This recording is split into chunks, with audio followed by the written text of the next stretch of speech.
दोस्तों, अगर आप भी जुलाई 2024 में होने वाले सीटेट परीक्षा में सम्मिलित होने वाले हैं तो पाठ्यक्रम आधारित कंप्लीट प्रिपरेशन के लिए आप हमसे जरूर संपर्क करें और पाएं सभी विषयों के पीडीएफ प्रिंटेड नोट्स के साथ साथ top selected objective question collection. साथ में पाए पिछले वर्षों के हल प्रश्न पत्र और प्रैक्टिस सेट और करें अपनी तैयारी परीक्षा तक। तो देर किस बात की, अभी संपर्क करें 7631314948 पर। आप इस नंबर पर कॉल भी कर सकते हैं और व्हाट्सएप भी। हमारा आज का टॉपिक है विकास की अवस्थाएं। विकास के बहुत सारे स्टेज होते हैं, हम उन्हीं अवस्थाओं को, उन्हीं स्टेज को समझेंगे। Stage of development. शैक्षणिक दृष्टिकोण से विकास की अवस्थाएं जो होती है वो 4 होती है। शैशवावस्था, बाल्यावस्था, किशोरावस्था, प्रौढ़ावस्था। जब बच्चे का जन्म होता है तो जन्म से लेकर 6 वर्ष की आयु तक शैशवावस्था होता है। इस अवस्था में बच्चे को शिशु कहते हैं। 6 से 12 वर्ष तक की जो अवस्था है वो बाल्यावस्था है। बच्चे को शिशु से बालक कहने लगते हैं, यानी ये बाल्यावस्था है। 6 से 12 वर्ष। बाल्यावस्था को 2 भागों में बांटा जा सकता है, पूर्व बाल्यावस्था, उत्तर बाल्यावस्था। 6 से जो 9 वर्ष की अवधि है वो पूर्व बाल्यावस्था है। वहीं 10 से 12 वर्ष की आयु उत्तर बाल्यावस्था है। 13 से 18 वर्ष की आयु जो होती है वो किशोरावस्था होती है। इसमें बालक किशोर बन जाते हैं। ये भी 2 प्रकार के होते हैं, पूर्व किशोरावस्था, उत्तर किशोरावस्था।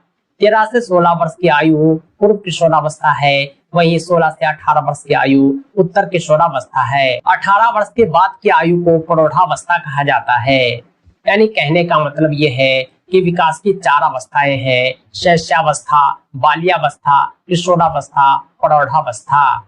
हमने बेसिक इन्फॉर्मेशन आपको दे दिया है इन चारों अवस्थाओं का। अब हम विस्तार से जानेंगे शैशवावस्था के बारे में, बाल्यावस्था के बारे में, किशोरावस्था के बारे में। शैशवावस्था जो होता है जन्म से 5-6 वर्ष की आयु तक चलती है। शैशवावस्था को जीवन का सबसे महत्वपूर्ण अवस्था माना गया है। इस काल में शिशु का जितना ज्यादा निर्देशक व नियंत्रण किया जाता है, भावी जीवन की सफलता इसी पर निर्भर करती है। बच्चे बोलना इसी अवस्था में सीखते हैं, बच्चे चलना भी इसी अवस्था में सीखते हैं। ये प्रारंभिक अवस्था है, इसमें कंट्रोल काफी आवश्यक होता है। आप जो दिशा देंगे बच्चे उसी दिशा में आगे बढ़ेंगे, क्योंकि बच्चे कोरे कागज के समान होते हैं। मनोवैज्ञानिक कोरो एंड कोरो ने 20वीं शताब्दी को बालकों की शताब्दी कहा, क्योंकि इस शताब्दी में बालकों के विकास को लेकर इसी ने शैशवावस्था को जीवन की सबसे महत्वपूर्ण अवस्था कहा है, और वाकई ये काफी महत्वपूर्ण अवस्था है। शैशवावस्था के बारे में वेलेंटाइन ने कहा है कि यह सीखने का आदर्श काल होता है। थॉर्नडाइक ने इस शैशवावस्था को कहा है कि 3 से 6 वर्ष की आयु के बालक अर्धस्वप्नावस्था की अवस्था में रहते हैं। वहीं फ्रायड ने कहा है कि व्यक्ति को जो कुछ भी बनना होता है वह 4-5 वर्षों में बन जाता है। यानी 4-5 वर्ष की आयु में ही बच्चे सब कुछ बन जाते हैं। आप उसे जो दिशा दे देंगे आगे की मंजिल वही शैशवावस्था ही तय करती है। वाटसन ने कहा है शैशवावस्था के बारे में कि इसमें सीखने की गति और विकास की सीमा अन्य अवस्था की तुलना में अधिक होती है। बच्चे जो होते हैं शैशवावस्था में काफी तेजी से सीखते हैं। कुछ भी याद करने को दे दीजिए तुरंत याद कर लेंगे। वही बच्चे जब बड़े हो जाते हैं तो उन्हें याद करने में कठिनाई होती है। गैसल ने कहा है कि प्रथम 6 वर्ष बालक बाद के 12 वर्ष का दुगुना सीख जाता है। यानी सीखने की गति इतनी तीव्र होती है कि प्रथम 6 वर्ष में अगले 12 वर्ष का दोगुना सीखता है। वुड एनफ ने कहा है कि व्यक्ति का जितना भी मानसिक विकास होता है उसका आधार 3 वर्ष की आयु तक हो जाता है। शैशवावस्था के बारे में हमने बहुत कुछ पढ़ लिया है, इसकी विशेषताएं हम समझ चुके हैं, फिर भी इनकी विशेषताओं को एक बार हम दोहरा रहे हैं। शैशवावस्था जो होता है इसमें शारीरिक विकास तीव्र गति से होता है। छोटे बच्चे के कपड़े तुरंत छोटे हो जाते हैं, क्यों? क्योंकि वे काफी तेजी से बढ़ते हैं। इसका मानसिक विकास भी काफी तेजी से होता है। शैशवावस्था जो होता है सीखने का आदर्श काल होता है। सीखने की प्रक्रिया काफी तेज होती है। इसमें कल्पना की सजीवता होती है। बच्चे जो भी सोचते हैं बोलकर सोचते हैं, ये दूसरों पर निर्भर होता है। शैशवावस्था में बालक अपना सारा काम खुद नहीं करता, बल्कि हर काम दूसरों पर निर्भर रहकर ही करता है। इसमें आत्म प्रेम, स्वमोह की भावना होती है। बच्चे खुद को बेहतर समझते हैं। उसमें नैतिक गुणों का अभाव होता है। काम शक्ति का भी प्रदर्शन आता है। अनुकरण द्वारा सीखने की प्रक्रिया होती है, यानी बच्चे आपको देखकर सीखेंगे। आप जो काम कर रहे हैं बच्चे उसे अनुकरण करेंगे। इसीलिए बड़ों को चाहिए कि गलत काम न करे, ताकि बच्चे में भी गलत व्यवहार आ जाएगा। जिज्ञासा की प्रवृत्ति होती है, दोहराने की प्रवृत्ति होती है। एक ही काम को बार बार वो दोहराते हैं और उगते नहीं हैं। वे अंतर्मुखी व्यक्तित्व के होते हैं, संवेगों का प्रदर्शन करते हैं। शैशवावस्था के बाद हम बाल्यावस्था को पढ़ेंगे। बाल्यावस्था जो होता है 6 से 12 वर्ष की आयु होती है। ये 5-6 वर्ष में प्रारंभ हो जाता है और 12 वर्ष तक चलता है। बाल्यावस्था में विकास की गति शैशवावस्था की तुलना में मंद हो जाती है, धीमी हो जाती है। इसका मंद होना भी आवश्यक होता है, क्योंकि मंद गति के कारण इसके विकास में मजबूती आती है। विकास में मजबूती तीव्रता से नहीं बल्कि धीमेपन से आती है। बाल्यावस्था को गैंग एज भी कहा जाता है, क्योंकि इसमें बच्चे समूह में रहते हैं, अपने साथ अपने दोस्त को रखते हैं, दोस्ती बनाने के इच्छुक हो जाते हैं। बच्चों में नेतृत्व क्षमता आ जाती है, नेता बनने की योग्यता आ जाती है। बाल्यावस्था के बारे में कॉल व ब्रुश ने कहा है, यह जीवन का अनोखा काल होता है। वास्तव में माता पिता के लिए बाल विकास की इस अवस्था को समझ पाना बहुत कठिन होता है।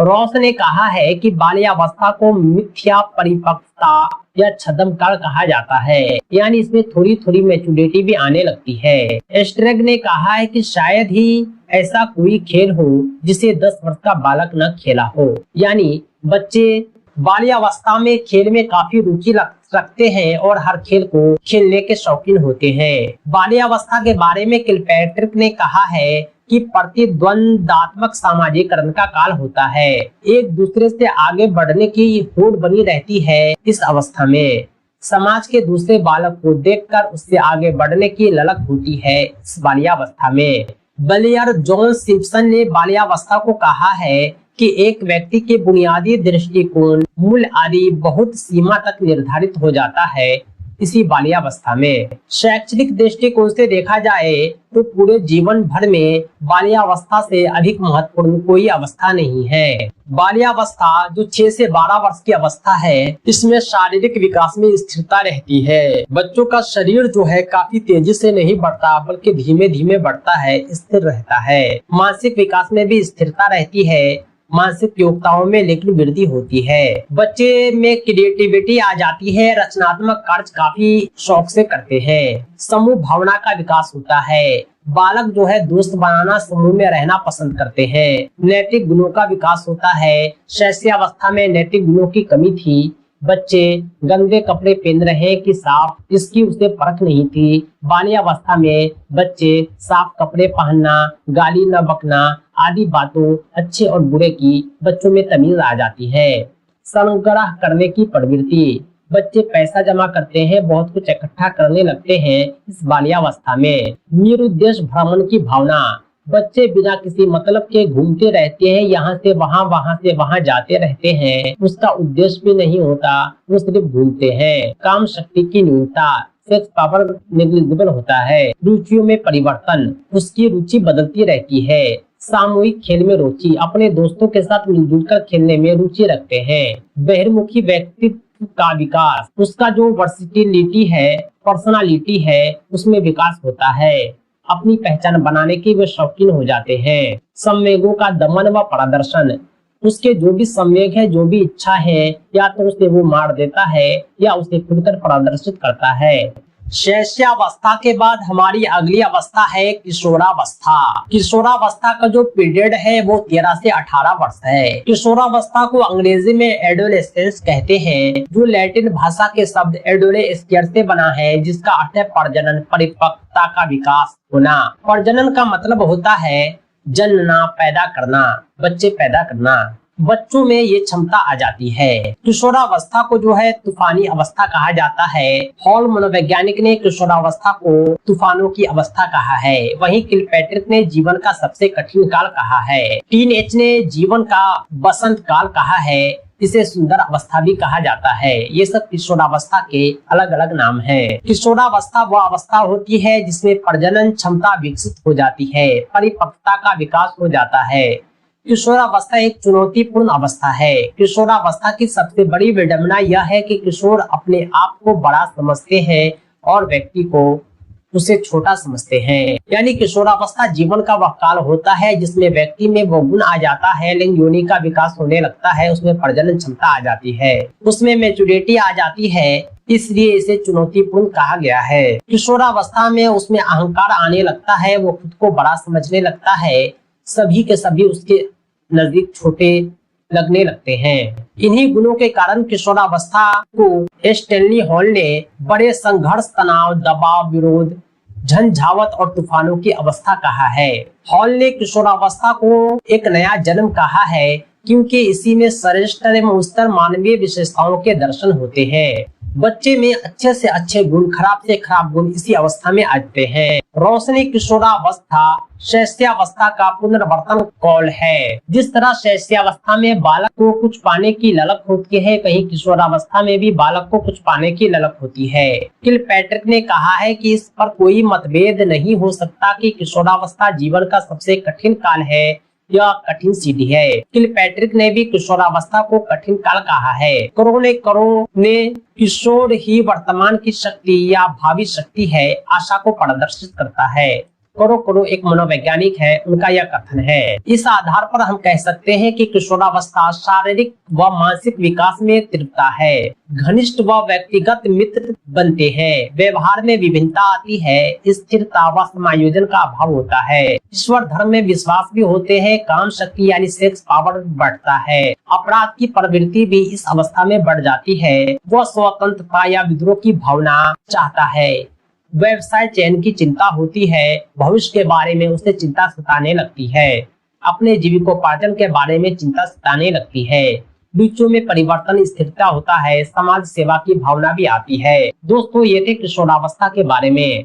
आज हमने शैशवावस्था, बाल्यावस्था, किशोरावस्था, विकास की सभी अवस्थाओं को अच्छे से समझा है, अच्छे से पढ़ा है। फिर भी कोई क्वेश्चन है, कंफ्यूजन है तो आप हमसे साझा कर सकते हैं। दोस्तों, आज के लिए इतना ही। इसी तरह के दूसरे वीडियोज के लिए आप हमारे चैनल को सब्सक्राइब करें। साथ ही साथ टेट, सीटेट और दूसरे सभी टीचिंग एग्जाम्स के पीडीएफ प्रिंटेड कंप्लीट नोट्स के लिए कॉल व्हाट्सएप करें 7631314948 पर। ध्यान रहे, हमारा नोट्स आपकी परीक्षा की संपूर्ण तैयारी के लिए सफिशिएंट है। तो दोस्तों, आज के लिए इतना ही। बहुत बहुत धन्यवाद। Thanks for watching. Thanks again.